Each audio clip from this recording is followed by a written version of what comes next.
You are watching Voice of Global TV News, the best news organization in the world.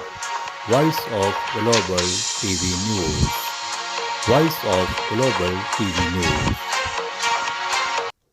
کہانی شروع ہونے سے پہلے پلیز ہمارا چینل سبسکرائب کریں اور بیل آئکن پر ضرور دبا دیں. Thank you very much. کہتے ہیں جب قسمت کے دروازے کھل جاتے ہیں تو پھر نہ دن ہوتی ہے نہ رات. انسان بلندیوں تک جا پہنچتا ہے. ہم آج آپ کو ایک ایسی ہی کہانی سناتے ہیں.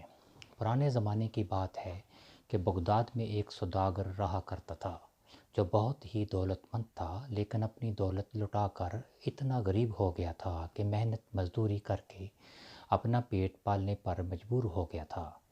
اپنے پچھلے وقت کو یاد کر کے وہ بہت غمزدہ ہو جایا کرتا تھا. ایک رات وہ اپنے ہی اداس غمزدہ حالت میں سویا تھا تو اس کو خواب میں دیکھا کہ ایک بزرگ اس سے کہہ رہے ہیں کہ تمہاری قسمت کا ستارہ مصر کے شہر قاہرہ میں جگمگا رہا ہے. وہاں جاؤ اور اسے تلاش کرو.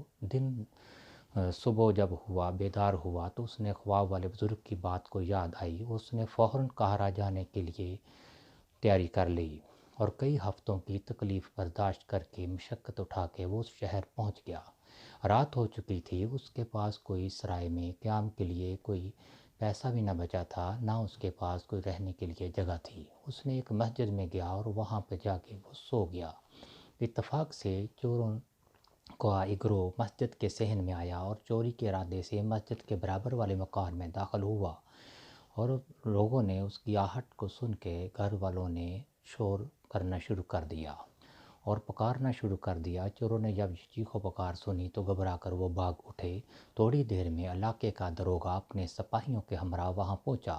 جب یہ سپاہی صحن میں ایک سوداگر کو سویا ہوا دیکھا تو ان لوگوں نے اس کو پکڑ لیا اور چور سمجھ کر پکڑ کے اس کو ٹھیک ٹھاک اس کی پٹائی کی اور اس کو قید خانے میں ڈال دیا گیا.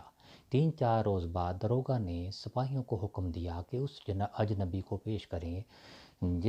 جب یہ سوداگر پیش کیا گیا تو داروغہ نے اس سے پوچھا کہ تم کون ہو اور کہاں سے آئے ہو؟ سوداگر نے جواب دیا کہ میں بغداد سے آیا ہوں. داروغہ نے سوال کا جواب دیا کہ تم قاہرہ سے کس لیے آئے ہو؟ سوداگر نے جواب دیا کہ میں خواب دیکھا تھا اور ایک بزرگ مجھ کو خواب میں کہہ رہے تھے کہ تمہاری قسمت کا ستارہ قاہرہ میں جگمگا رہا ہے، وہاں جاؤ اور فوراً تلاش کرو. میں اسی کی تلاش میں یہاں آیا، لیکن آپ کے سپاہیوں نے مجھے پکڑا اور میری بہت پٹائی کی.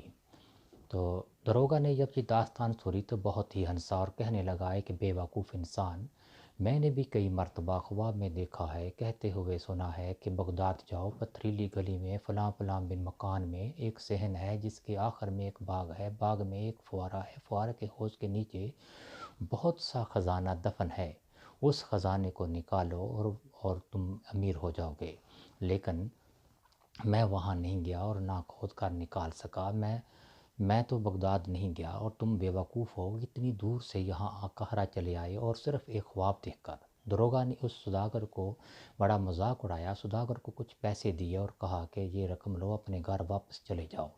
قاہرہ کے داروغہ نے سوداگر کو جس مکان کے بارے میں بتایا تھا وہ مکان اصل میں اسی تاجر کا تھا. داروغہ کی ساری باتیں سن کر سوداگر خاموش رہا اور سارے معاملے کی تہ تک پہنچ چکا تھا.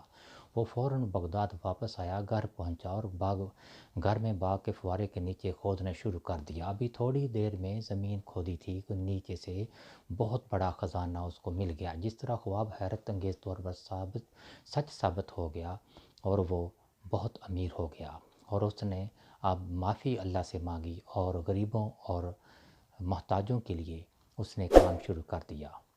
اسی طرح وہ ہنسی خوشی رہنے لگ گیا. اسی طرح چھوٹی سی کہانی کے ساتھ ہمارا اور آپ کا ساتھ